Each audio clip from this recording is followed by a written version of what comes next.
But definitely pay attention to what's going on with your state and local elections. You know, here in Atlanta, we have I think it's four. We have four different proposed.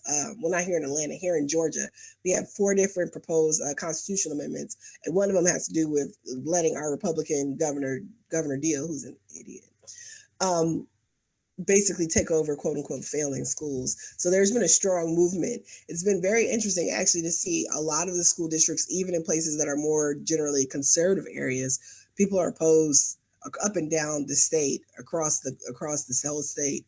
There's actually a screening tonight of a documentary based on the experiences of a similar opportunity school district in New Orleans and the failures and challenges resulting from there. So there's a lot going on in this election cycle. Education is something else that has not been touched at all. When I talk about education, I'm talking about K through 12. You know, there's a lot of conversation. I think there might have been a mention maybe before about pre-K or early childhood, maybe. And of course, they talked about debt-free college, but you know, we can't even get to college if you can't even get through those years K through 12 education. And for some would argue that our state of education is in a crisis here in America. Actually, the NAACP just passed a resolution a few days ago for calling for a moratorium on charter school development.